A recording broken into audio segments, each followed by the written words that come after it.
ସୁଭଦ୍ରା ମହିଳା ଓ ଶିଶୁ ବିକାଶ ବିଭାଗ ଓଡ଼ିଶା ଆବେଦନପତ୍ର। ଏହି ଫର୍ମ ସମ୍ପୂର୍ଣ୍ଣ ମାଗଣାରେ ଉପଲବ୍ଧ। ଟୋଲ୍ ଫ୍ରି ନମ୍ବର ହେଉଛି 146778।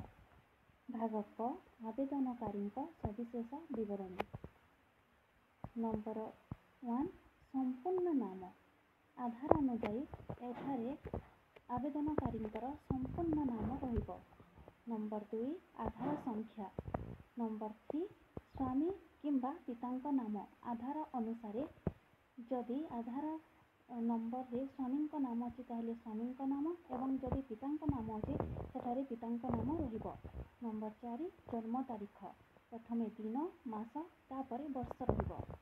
ବର୍ଗ ସାଧାରଣ, ଅନୁସୂଚିତ ଜାତି, ଅନୁସୂଚିତ ଜନଜାତି ଏବଂ ଶାରୀରିକ ଭିନ୍ନକ୍ଷମ। ଯଦି ଶାରୀରିକ ଭିନ୍ନକ୍ଷମ ହୋଇଥିବେ ହ ଜାଗାରେ ଟିକ୍ ମାରିବେ ଏବଂ ନା ଯଦି ହୋଇନଥିବେ ନା ଜାଗାରେ ଟିକ୍ ମାରିବେ। ନମ୍ବର 7 ଆଧାର ସଂଯୁକ୍ତ ମୋବାଇଲ ନମ୍ବର। ଏଠାରେ ମୋବାଇଲ ନମ୍ବର ଆଧାର କାର୍ଡ଼ରେ ଲିଙ୍କ ଥିବା ନମ୍ବର ରହିବ ଏବଂ ନମ୍ବର 8ରେ ବିକଳ୍ପ ଅନ୍ୟ ନମ୍ବର ରହିବ। ଜିଲ୍ଲା ଯାହାର ଯେଉଁ ଜିଲ୍ଲା ଲେଖିବେ ଏବଂ ନମ୍ବର 10ରେ ଗ୍ରାମାଞ୍ଚଳ ନିମନ୍ତେ ଗ୍ରାମର ନାମ, ଗ୍ରାମ ପଞ୍ଚାୟତର ନାମ, ବ୍ଲକର ନାମ। ଯଦି ସହରାଞ୍ଚଳ ନିମନ୍ତେ ୱାର୍ଡ଼ ନମ୍ବର ଲେଖିବେ, ଅର୍ବାନ ଲୋକାଲ ବଡି ଲେଖିବେ ଏବଂ ସହର ବା ନଗରର ନାମ ଲେଖିବେ। ନମ୍ବର 12 ଆଧାର ସକ୍ଷମ ସଞ୍ଚୟ ଖାତା ଥିବା ବ୍ୟାଙ୍କର ନାମ। ଯଦି ଆକାଉଣ୍ଟ ନମ୍ବର ଥିବ ସେ ବ୍ୟାଙ୍କର ନାମ ଲେଖିବେ। ମହିଳା ଓ ଶିଶୁ ବିକାଶ ବିଭାଗ Odisha toll free helpline number ହେଉଛି 146778।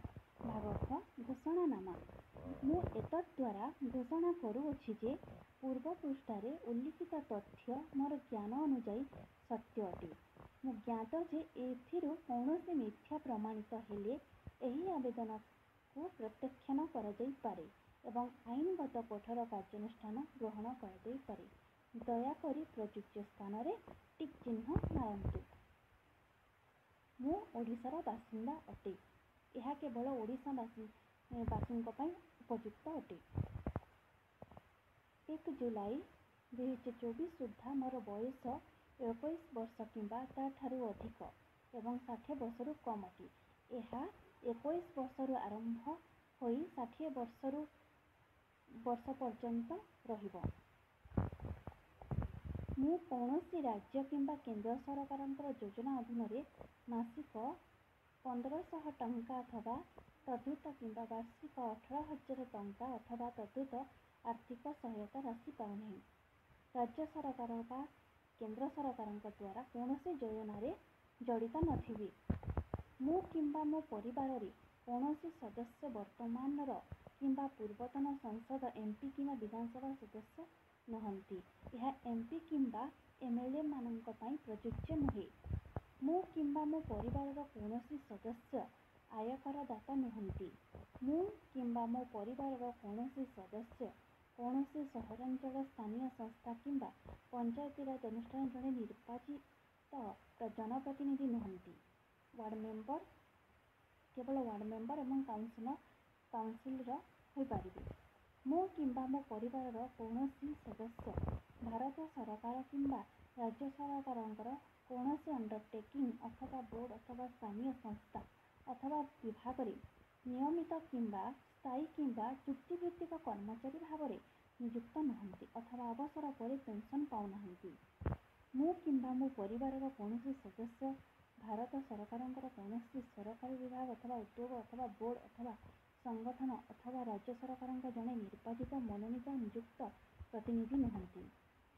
ମୋର କିମ୍ବା ମୋ ପରିବାରର କୌଣସି ସଦସ୍ୟଙ୍କର 5 ଏକରରୁ ଅଧିକ ଜଳସେଚିତ କିମ୍ବା 10 ଏକରରୁ ଅଧିକ ଅଣଜଳସେଚିତ ଜମି ନାହିଁ।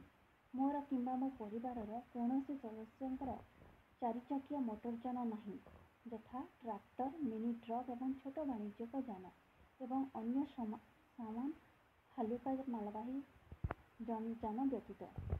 ମୋ ପରିବାରର ବାର୍ଷିକ ଆୟ 2.50 ଲକ୍ଷ ଟଙ୍କା ବା 2.5 ଲକ୍ଷ ଟଙ୍କାରୁ କମ୍। ଭାଗ ଗ ଏତଦ୍‌ବ୍ୟତୀତ ମୁଁ ନିମ୍ନଲିଖିତ ପାଇଁ ସମ୍ମତି ଜଣାଉଛି। ମୋର ପ୍ରମାଣୀକରଣ ମାନ୍ୟତା ପାଇବା ପାଇଁ UDIରୁ ମୋର ଆଧାର ନମ୍ବର ଏବଂ ଜନସଂଖ୍ୟା ବିବରଣୀ ହାସଲ ନିମନ୍ତେ ମୁଁ ଓଡ଼ିଶା ସରକାରଙ୍କୁ ଅନୁମତି ପ୍ରଦାନ କରୁଛି।